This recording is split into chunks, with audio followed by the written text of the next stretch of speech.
So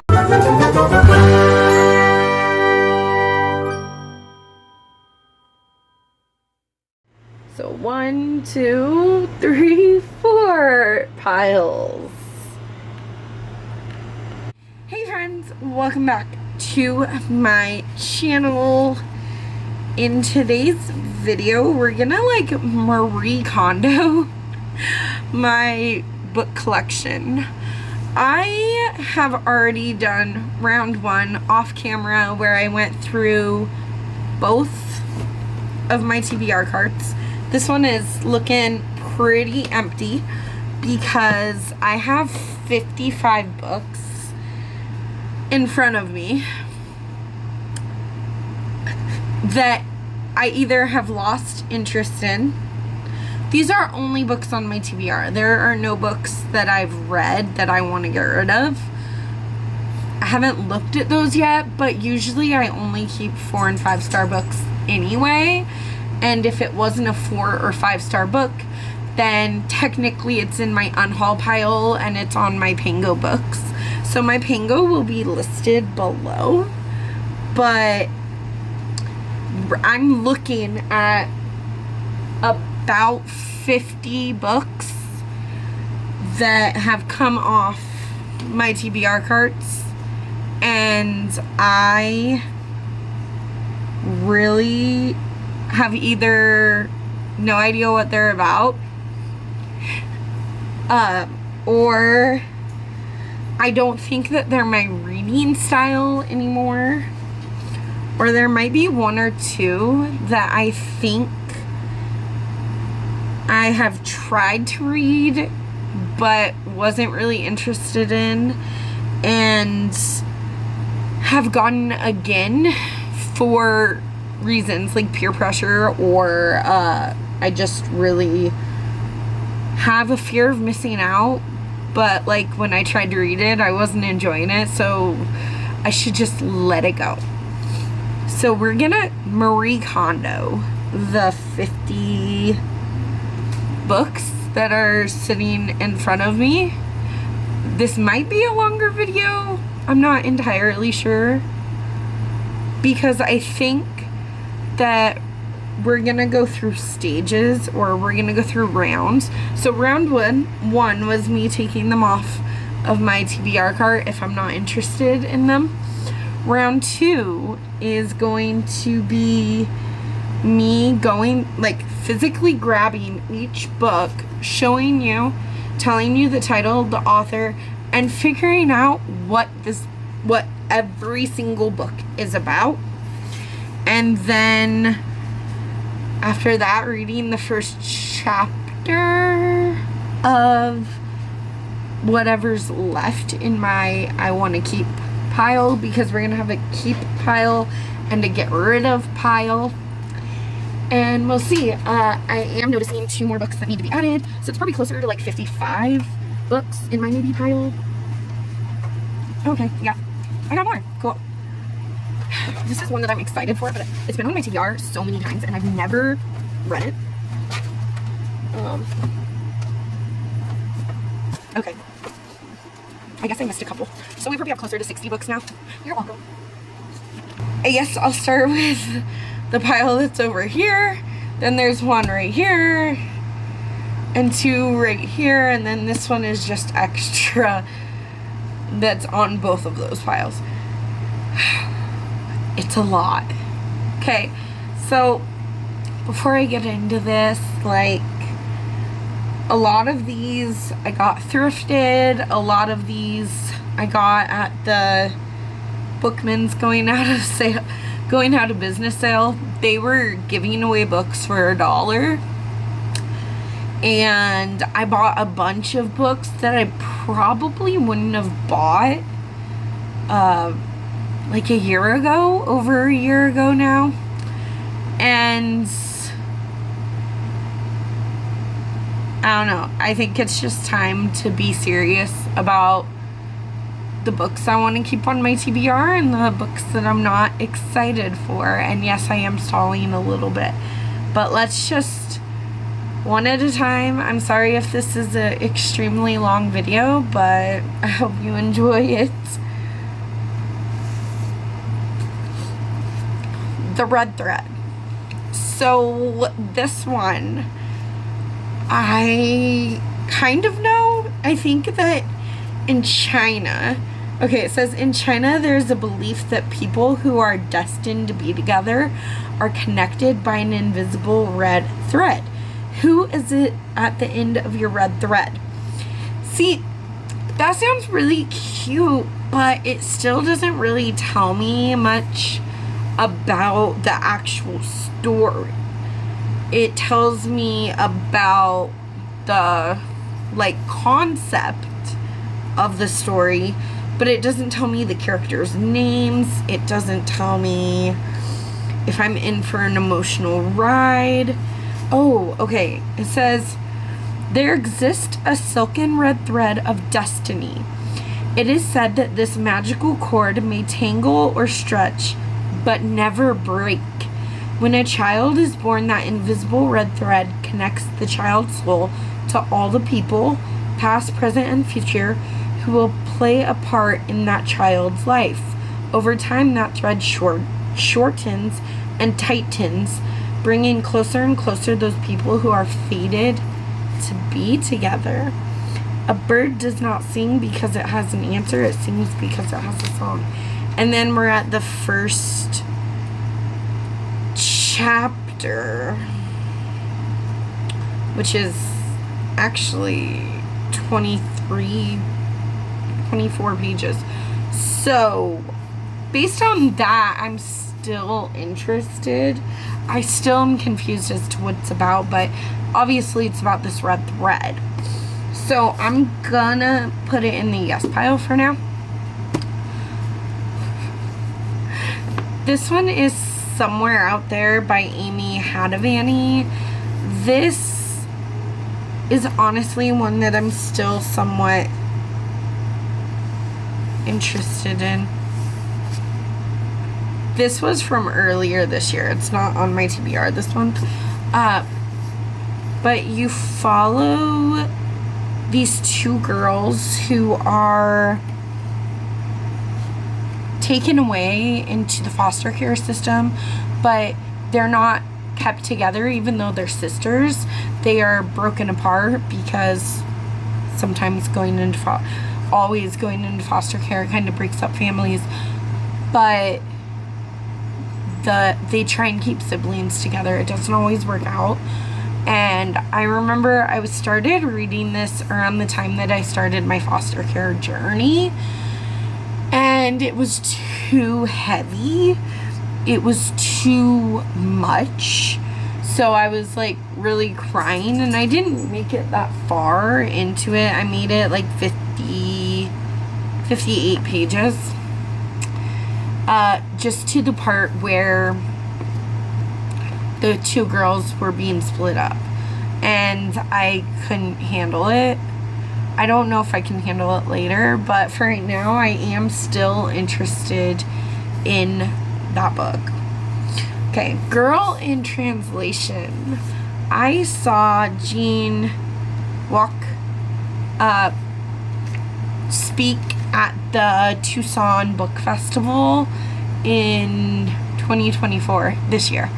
At the beginning of this year, and she was so eloquent, and just like her words and her demeanor and her words about her books was just so beautiful, and it really just made me want to read this, because if I remember correctly, Girl in Translation is about this little girl. I think she's like 11-year-old. Sorry, when this 11-year-old girl and her family move from Hong Kong to the US, it's about like not knowing the language, not knowing the customs, and kind of feeling like an outsider. And it's gonna be this really powerful book. And this one I'm gonna keep. I'm not even gonna try the first chapter. That one is just automatically staying on my TBR because I know that I'm interested in it. I just know that I also need to be in the right headspace for it, and I haven't like wanted to emotionally damage my soul with the books that I've been reading. So I've been reading scary things and like happily ever after things, and I just haven't wanted to be in that emotional state as much this year. The Night Sister by Jennifer McMahon. This is, see, this takes place in a hotel in the 70s. I think it's dual timeline, and it kind of gives me Simone St. James vibes. Like, what's that one by her? The Sundown Motel vibes. I don't know if it's like the Sundown Motel, but that's what I'm getting. So we will read the first chapter. Then we have Before We Were Yours by Lisa Wingate. This is also a dual timeline. This is historical fiction about adoption or foster care.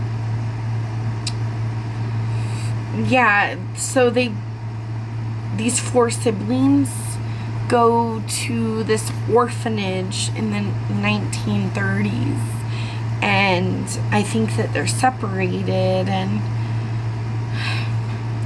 I am so sad to read this, but I think I personally want to, so it's gonna go in the maybe pile. Postscript by Cecilia Ahern is the last book in the P.S. I Love You series. And here's the thing. I read P.S. I Love You because one of you amazing subscribers that has been here from the beginning, you suggested P.S. I Love You to me, and I listened, and I bought it right away. And it sat on my shelf for years. And then I finally read it and fell in love with it. I already knew I liked the movie because I saw the movie way before I read the book. But the book was so good. The book was amazing. And I still have it on my shelf as a favorite. And I part of me really just wants to read this right away so that I can finish off this series. But see, I don't feel like this needs to be a series. I feel like P.S. I Love You was perfect. And okay, I'll just put it in the maybe pile because I'm not ready to say I'm ready to give it up, but I'm also like not wanting to read it right this second. So maybe that should mean that I have to get rid of it. But I don't. Do you see?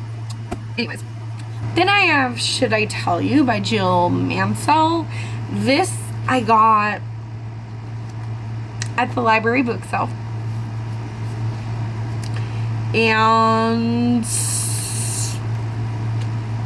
haven't ever thought to read it. I don't even remember what the back says. So I'm just gonna unhaul it. I'm trying to be brutal. Okay? Then there's Mr. Pemborough's 24-Hour Bookstore by Robin Sloan.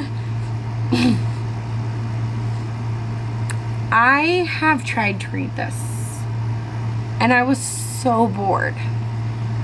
But it's supposed to be like this magical bookish book about this guy that works at a bookstore, and then magical things happen. And okay, you know what? I have tried to read it. I didn't like it. I'm not gonna talk myself into keeping it.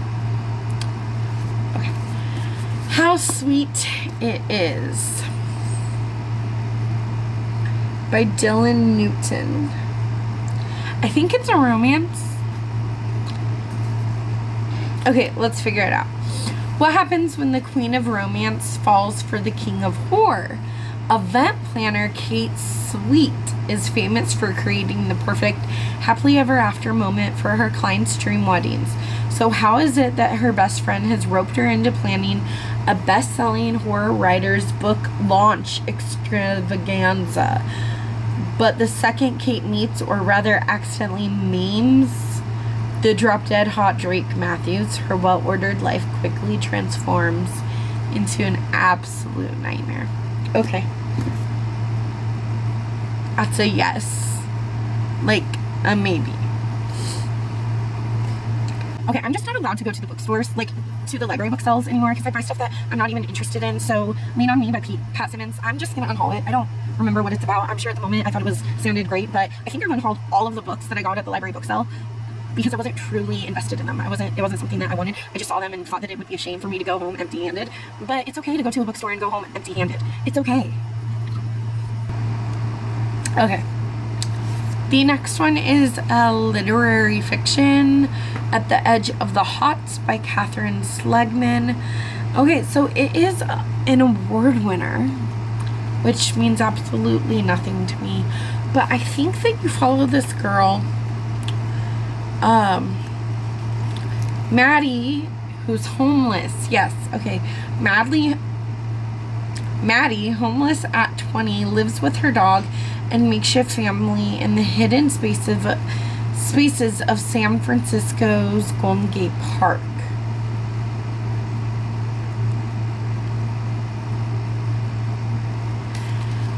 Okay, this is in my maybe pile.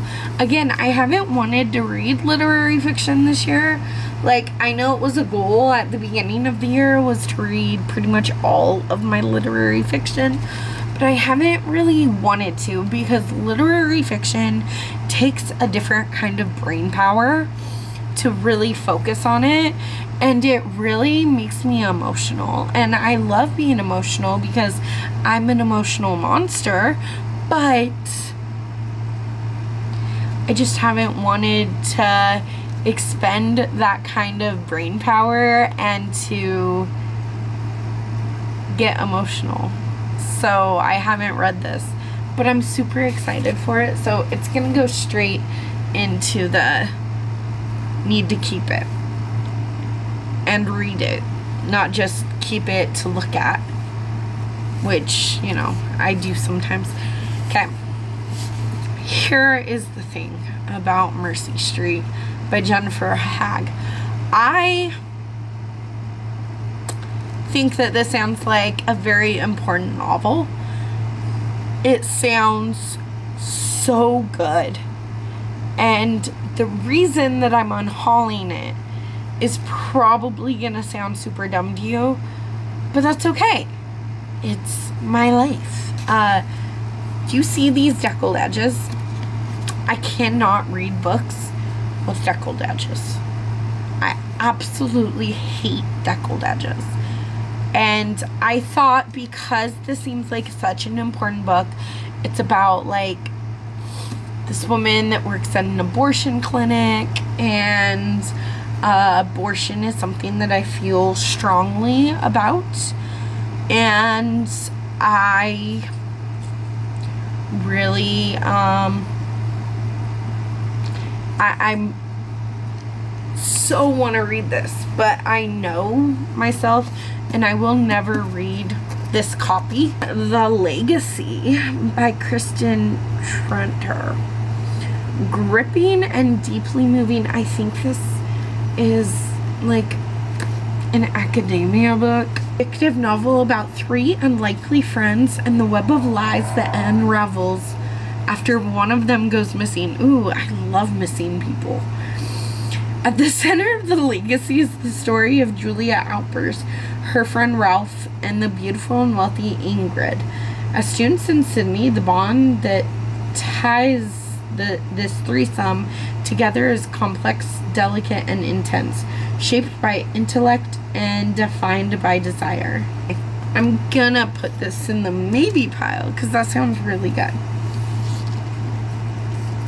Here's Into the Jungle by Erica Furnick. I don't think that this is my type of thriller.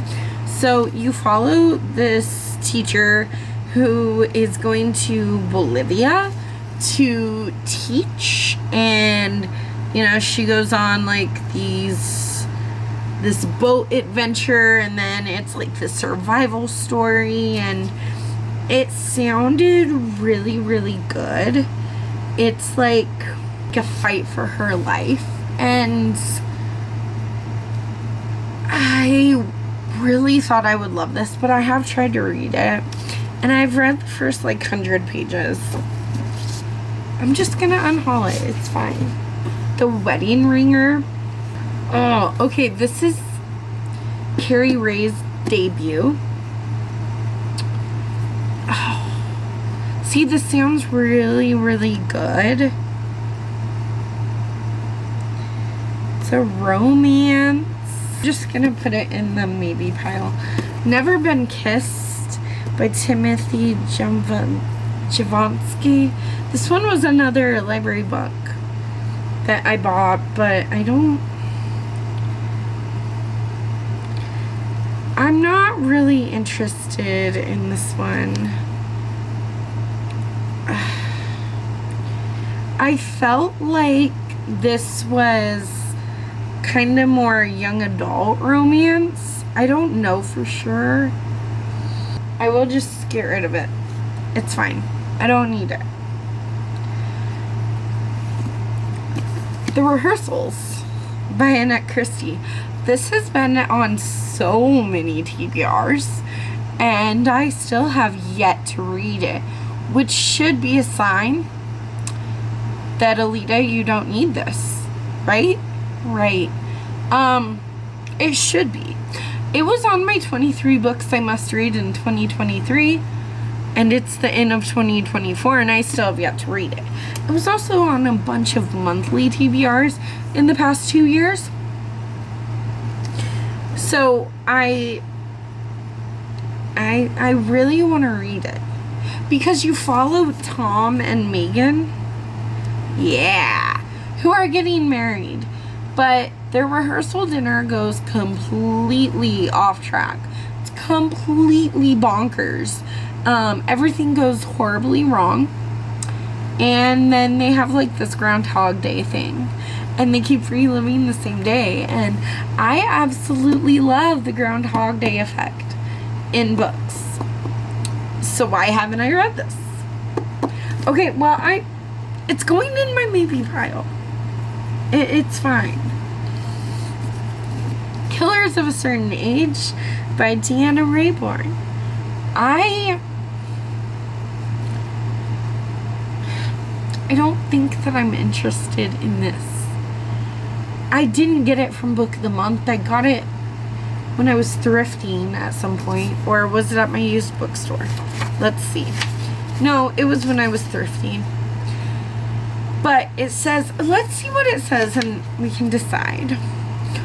Older women often feel invisible, but sometimes that's their secret weapon. They've spent their lives as the deadliest assassins in a clandestine international organization, but now they're 60 years old. 4 female friends can't just retire. It's kill or be killed in this action-packed thriller by Deanna Raybourn. Billy, Mary, Alice, Helen, and Natalie have worked for the museum, an elite network of assassins, for 40 years. Okay, I don't think I'm the target audience for this. I don't like assassin, spy, or con artist type stories. So I'm just gonna unhaul it. These are all going up on Pango, so go check it out on my Pango. It's always linked down below. Anyways, then we have People Like Her by Ellery Lloyd, followed by Millions Watched by One. So this is like a stalker thriller about this Instagram mom that is being, you know, like she's Instagram famous. I am sorry, but it's gotta go for round 2 too. Like, I feel like I'm doing good, but I think there's only like 7 books over there, and we still have a ton. Okay, let's keep going. Keep going. A Lady's Guide to Selling Out by Sally Franson. A brilliant young woman navigates a tricky 21st century career and the trickier question of who she wants to be in this savagely wise debut novel in the tradition of The Devil Wears Prada. I know it was a book, but I didn't like that movie. Casey is losing her way. Once a book-loving English major, Casey lands a job at a top ad agency that highly values her ability to tell a good story. Her best friend thinks she's a sellout, but Cassie tells herself that she's just paying the bills, and she can't help that she has champagne taste. When her hard-to-please boss assigns her to a top-secret campaign that pairs literary authors with corporations hungry for upmarket cachet, Cassie is both excited and skeptical. But as she crisscrosses America, wooing her former idols, she's shocked at how quickly they compromise their integrity. A short story written leaves academia to craft campaigns for a plus-size clothing chain. A reclusive nature writer signs away her life's work to a manufacturer of granola bars. When she falls in love with one of her authors, Cassie no longer ignores her own nagging doubts about the human cost of her success. By the time the year's biggest book festival rolls around in Las Vegas, it will take every ounce of Cassie's moxie to undo the damage and hopefully save her own soul. Told in an unforgettable voice.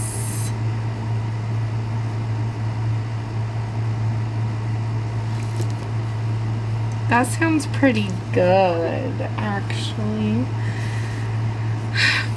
Fates and Furies by Lauren Groff actually follows, like, it's a story about marriage, and I have started it. I got 17 pages in because that's my bookmark.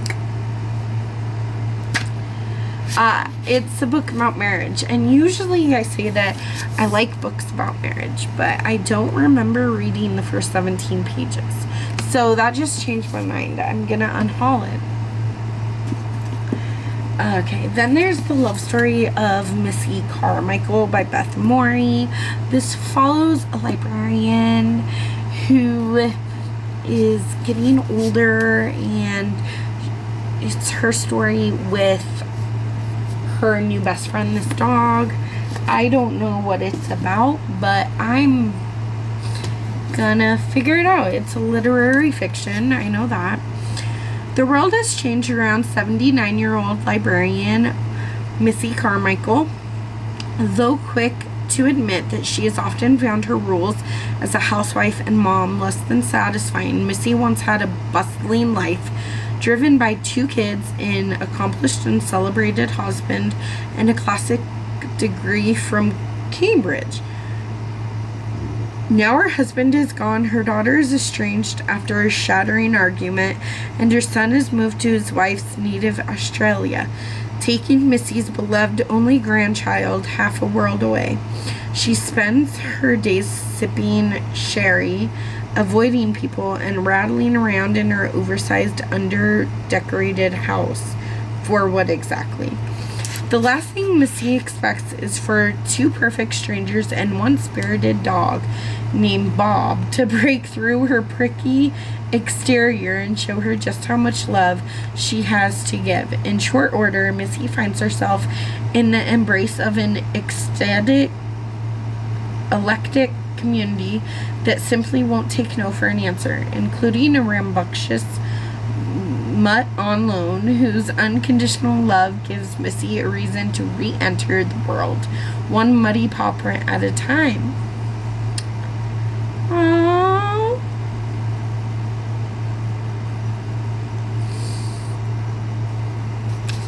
That sounds really, really like keep worthy. Not even read the first chapter worthy. Okay. That is a quarter of the books. A quarter of them. So we still have 3 more piles. I told you this can be extremely long. I'm so sorry. But kinda not. I hope you enjoy it.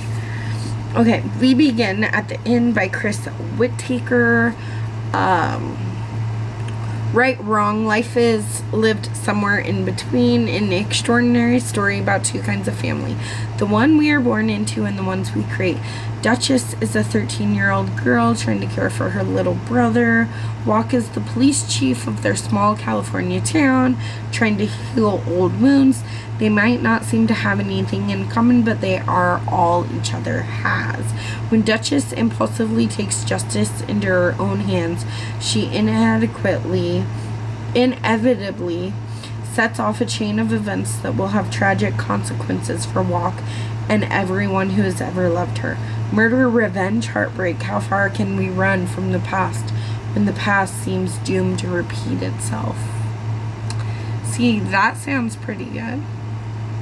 That also kind of sounds like All the Ugly and Wonderful Things by Bryn Greenwood, but like with revenge. So, And Now She's Gone by Rachel Helsel Hall. If it was any other author, I would not keep it. It's about a missing girl, a missing woman. Isabel Lincoln is gone, but is she missing? This one is Love Scenes by Bridget Morrison, and it was from the library book sale. This one sounds really good, but I'm on the fence because I don't like reading Hollywood type stories, and this follows an actor and a director, or two actors, acting like she's in love with her handsome nightmare of a co-star in a movie directed and produced by her complicated Hollywood royalty family is Sloane's job. But what happens when the lines between script and reality get blurred? Out-of-work actress Sloane is in desperate need of something to do after losing her steady TV gig, when her famous family ropes her into working as a producer on their World War II era romance. They neglect to mention that the film will be headlined by Joseph Donovan, her least favorite co-star of all time. The roguest actor made her life a living hell the last time they worked together, using his movie star good looks and Irish charm to convince her to cover for his erratic professional behavior. On their new film set, he promises he's different, but Sloane doesn't believe him.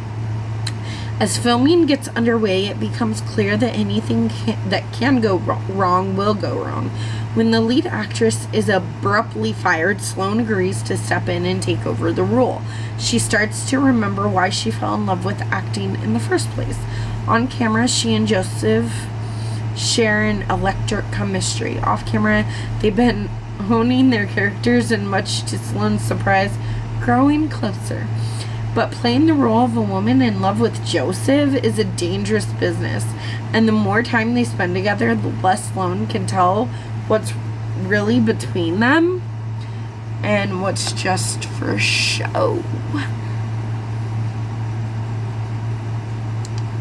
That actually sounds really, really cute. I don't typically like Hollywood. Okay, fine. I'll just put it in the maybe. Anatomy of a Scandal by Sarah Vaughan.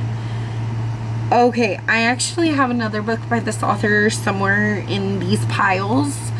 I'm gonna just unhaul them. The premise of her books always sound really good, but I've never loved her writing style. I don't know what it is, but I don't love it. There's The Surgeon by Leslie Wolfe. This one is on my 24 books I need to read in 2024. But see, I don't think that I like medical thrillers. I'm going to put it in my maybe pile. The Eden Test by Adam Sternberg. I think this one is also on my 24 books I need to read in 2024. But I'm going to just unhaul it. I have found that I'm not a huge domestic thriller girly anymore. I used to be all about the domestic thriller books, but I think I'm more into like missing people, including missing kids, kidnapped kids, I also really like horror novels now, which I didn't used to like. And yeah, stalker thrillers are intensely good for some reason, or stalker horror novels are good too. But I'm not really a domestic thriller girly because they're kind of all the same. I'm sorry. If you love them, then I'm happy for you. This one, I'm not sure if it's a domestic thriller, and that's kind of why it's in here. So this is The Family Plot by Megan Collins. They love true crime until they're at the center of one. At 26, Delilah Lighthouse is haunted by her upbringing.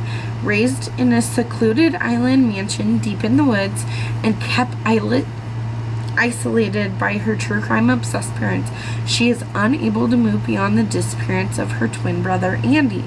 When they were 16, following her dad's death, Delilah returns home, where the family makes a gruesome discovery. Buried in their father's plot is another body. Andy's.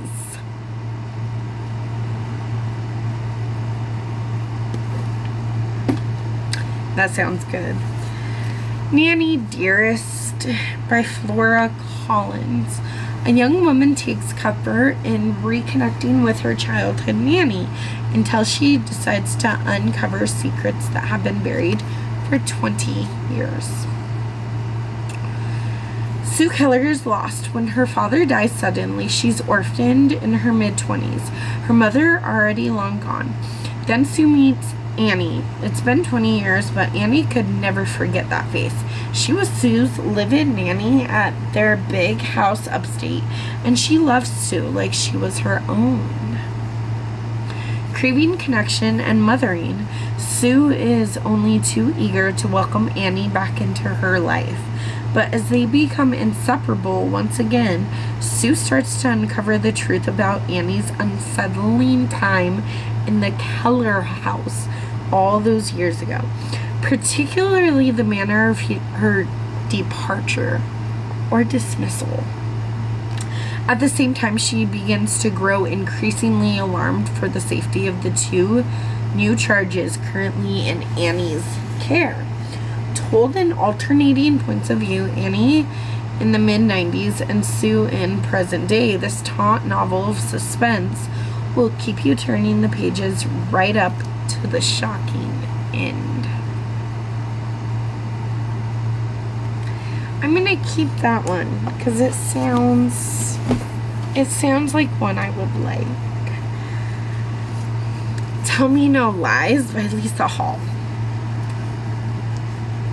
So this one's like a domestic thriller, and I would just get rid of it if it wasn't Lisa Hall, but I read The Party by Lisa Hall and absolutely loved that book. And don't trust anyone. It was supposed to be a fresh start, a chance to move on from the past. But can you ever really start again, or does the past follow you wherever you go? Steph and Mark have just moved houses, trying to find a way forward after all the secrets, lies, and betrayals. But starting over isn't always easy. It's not, but it's Lisa Hall. Okay. Little Disasters by Sarah Vaughan. This one is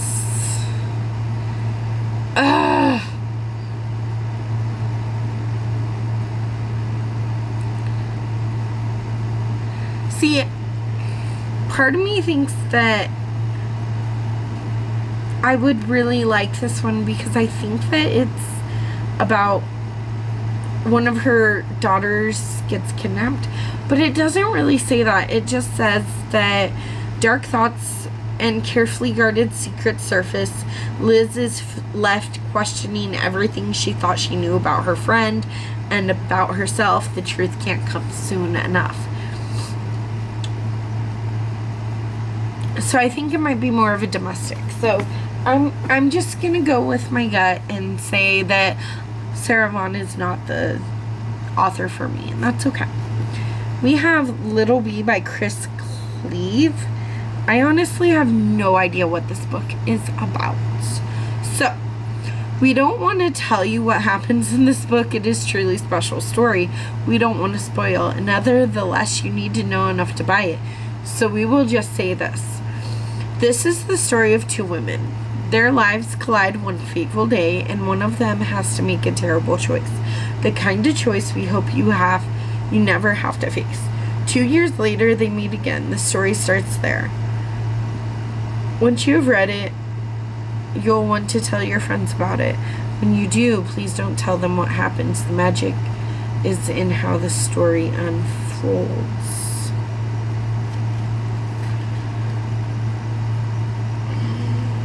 Okay, I'll read the first chapter of that one.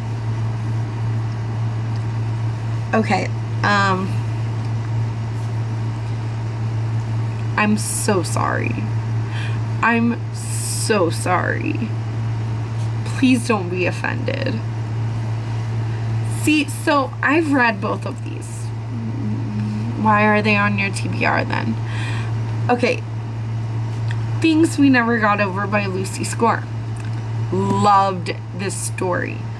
It's really long for a romance, but I found that I really like slow burn romances, so it didn't bother me. Then, Things We Left Behind by Lucy Score, I just really despised, and I was gonna end the series here. But there's a third book in the series, and Nikki, I love you. But Nikki from Bookish Coven made me promise that I would not prejudge the third book because of these two books. And like, I'm pretty sure she liked Things We Left Behind. I think she liked both of them.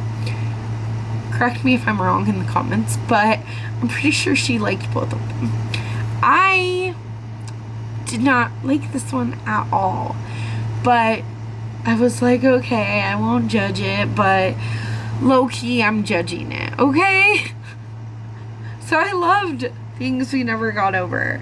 I didn't like Things We Left Behind, and I don't care about the third one. I'm gonna unhaul both of these on Pango. I'm sorry, Nikki. I'm really sorry, girl. We only have 2 more stocks, so we're gonna try and keep going real quick. Let me get a water break.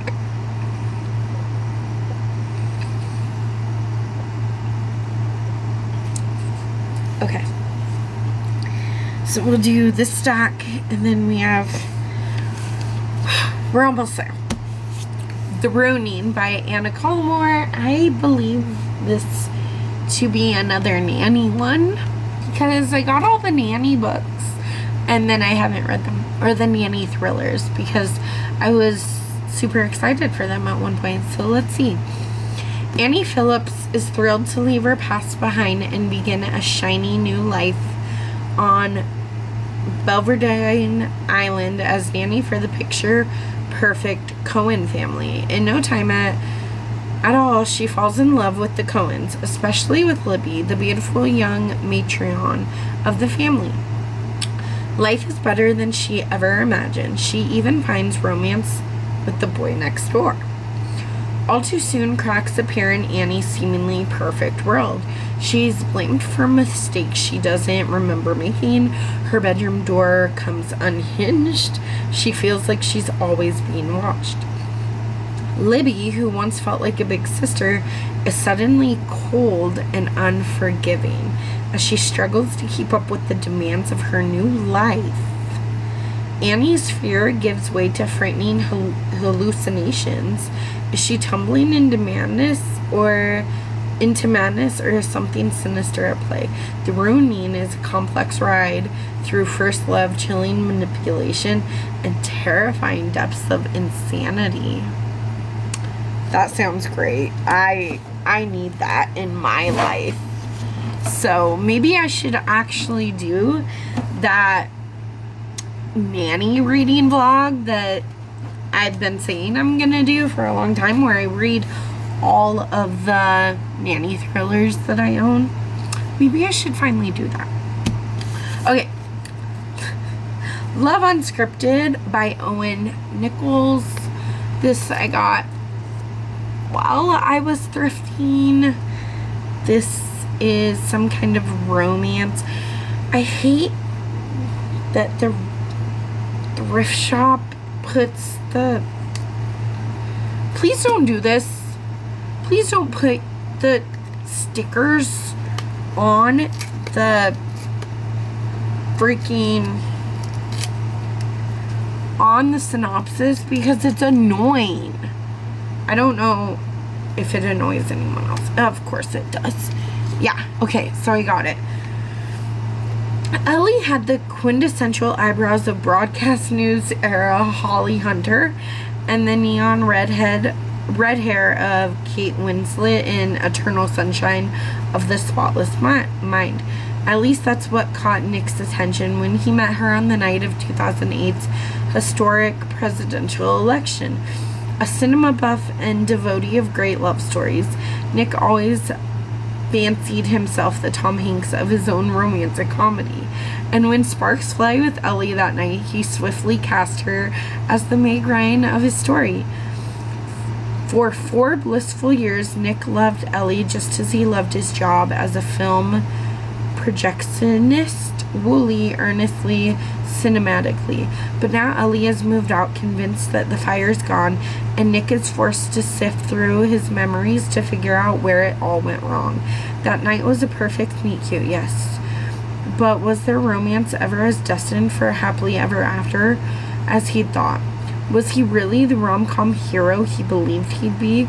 Or did this Harry let his Sally down?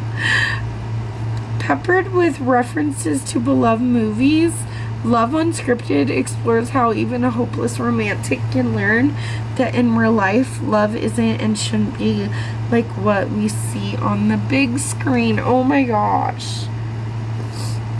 That sounds so cute. I really like that. Then there's Dial A for Aunties by Jessie Q. Centano.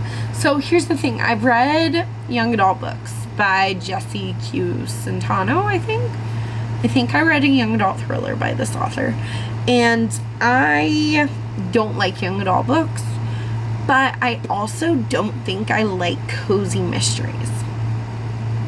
I've read a couple and I don't love them. But this one, like, if I'm gonna like a cozy mystery, it could be this one. What happens when you mix one accidental murder with 2,000 wedding guests and toss in a possible curse on 3 generations of an immigrant Chinese-Indonesian family? You get 4 meddling Asian aunties coming to the rescue. So then how is it a mystery, like, if you already know that she killed him by accident?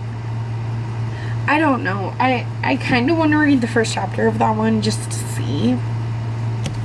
Okay, then I have some historicals. I also have more cozy mysteries that we'll talk about when we get to them.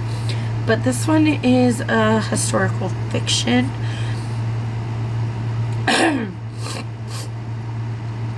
This is The Lost Bookshop by Evie Woods. How far would you go to find your story? On a quiet street in Dublin, a lost bookshop is waiting to be found. For too long, Opaline, Martha, and Henry have been the side characters in their own stories. But when a vanishing bookshop casts its spell, these 3 unsuspecting strangers will discover their own stories are every bit as extraordinary as the ones in the books of their pages of their beloved books. By unlocking the secrets of the shelves, they find themselves transported to a world of wonder where nothing is as it seems. That one sounds really good. So I'm just gonna keep that one.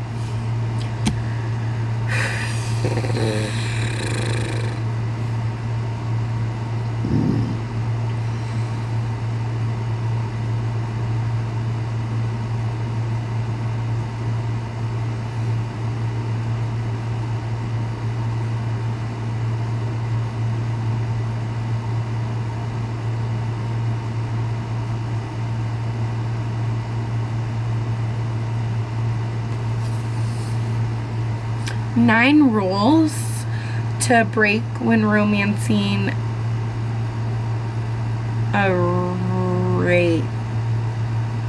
break by Sarah McLean. This is a historical romance that is about like living on the edge and not going by standards for women, especially like in the Renaissance era.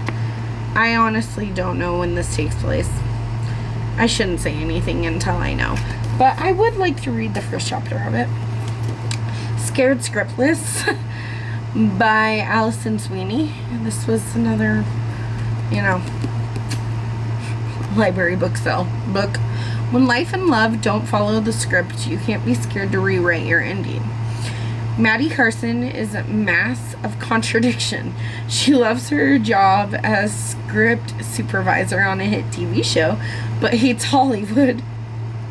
Super organized and down to earth, Maddie is clearly one of the best at her job, and her strict dating rule, no actors, helps her focus on her career.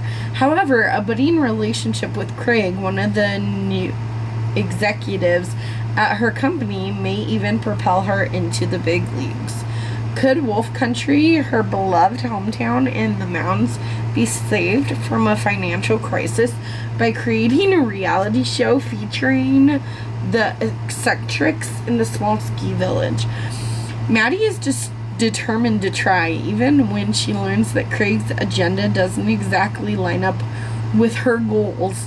Meanwhile, Maddie still has a full-time job to manage, her family to deal with, and a gorgeous new actor, Adam, determined to wear down her resistance. Eventually, Maddie must learn to break all of her self-imposed rules and simply follow her heart.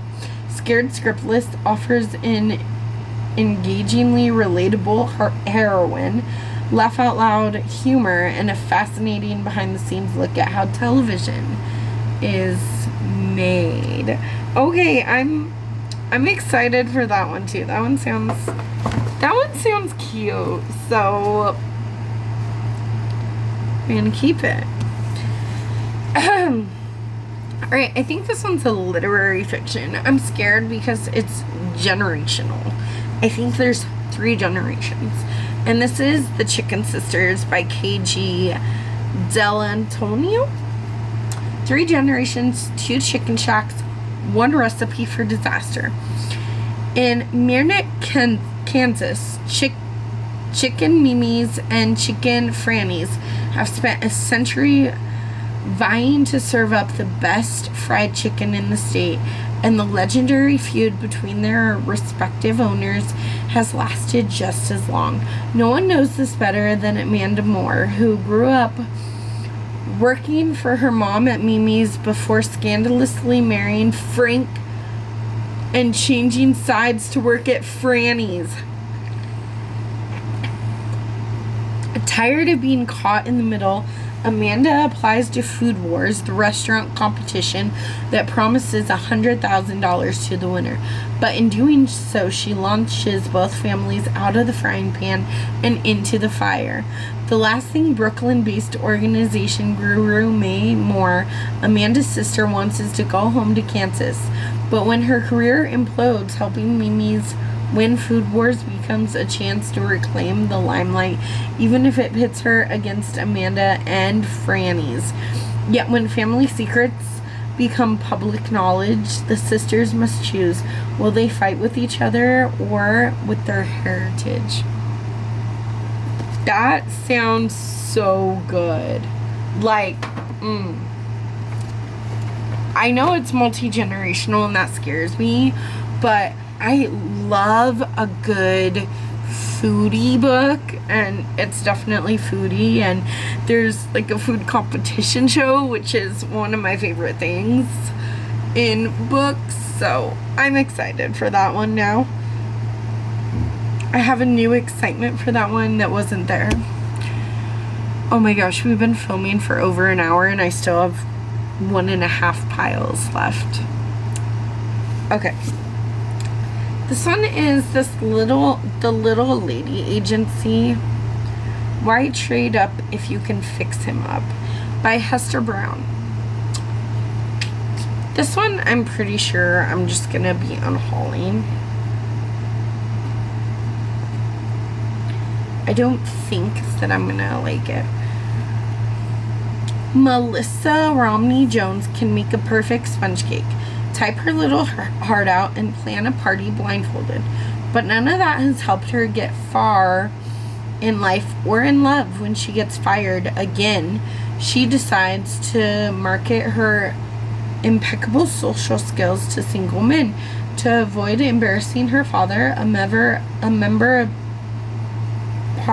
Parliament, Melissa dons a blonde wig and becomes Honey, a no-nonsense bombshell who helps clueless bachelors shop, entertain, and navigate social minefields. She even attends parties if a client needs a date. But when a dashing American starts to request Honey's services on a regular basis, it's only a matter of time before Honey and Melissa's worlds collide. That's not what I thought this was. That sounds adorable.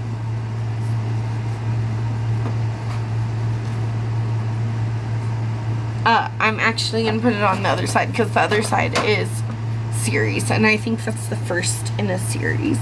That sounds okay. I'm glad I'm doing this because a couple of these I would not have thought about. Like, I really wouldn't have, but it's so cute. Okay.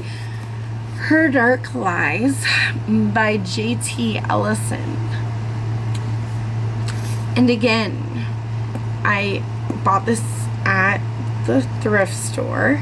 So, of course, there's a sticker right on the synopsis. Seriously, stop doing that.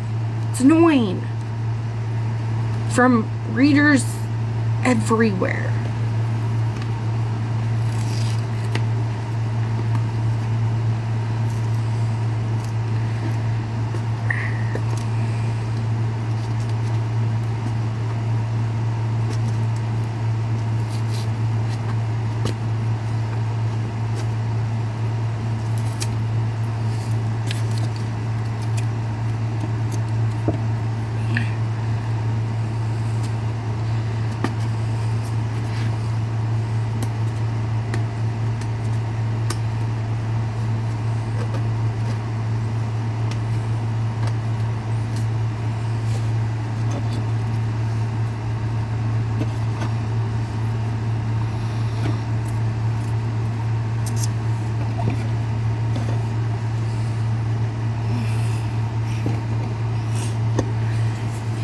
Okay.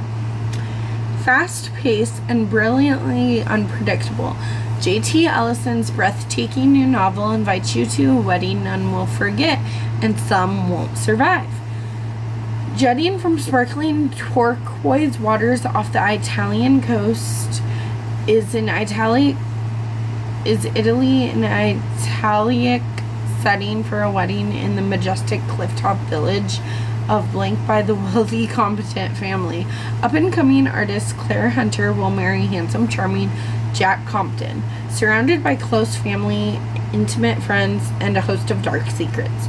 From the moment Claire sets foot on the island, something seems amiss.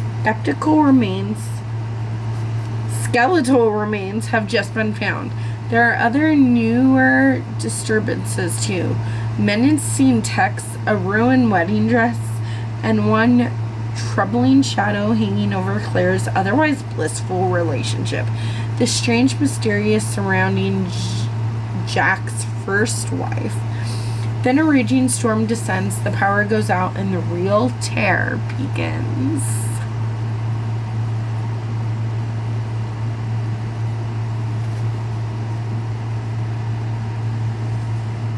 I want to keep it. That sounds good. Why haven't I read it yet? Okay. Then I have The Midnight Library by Matt Haig. I already know that I'm going to unhaul this. I have tried to read this, not this edition, but I tried to read this when it first came out. I tried to read it like twice in probably twice in 2020 or 2021. It came out in 2020. It's not for me. I know people were like, oh, I'm crying, I love it, it's so emotional. I didn't get that. I was just bored. I bought it because I wanted to be one of those girlies that was like, oh, I love it.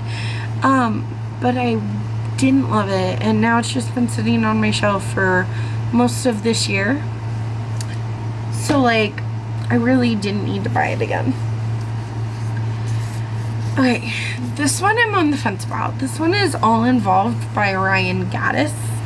This is a crime novel, and I don't really read crime novels, but look at that end paper, for one. But those end papers are all amazing. Not that you should keep a book just because it's pretty. Not that you shouldn't keep a book just because it's pretty. This follows a group of police officers that were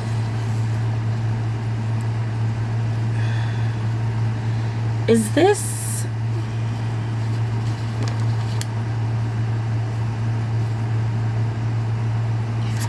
this nonfiction or fiction? I thought it was fiction.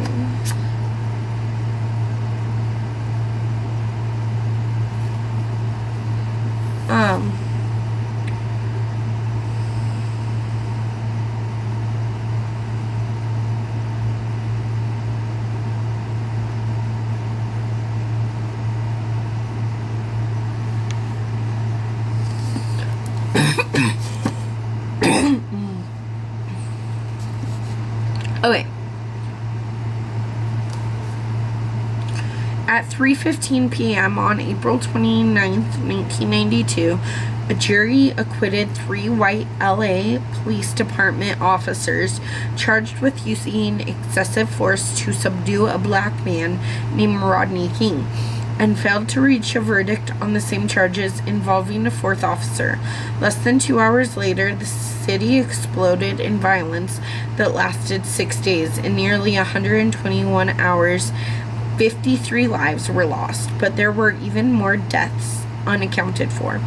Violence that occurred outside of active rioting sites by those who used the chaos to viciously settle old scores. A gritty and cinematic work of fiction.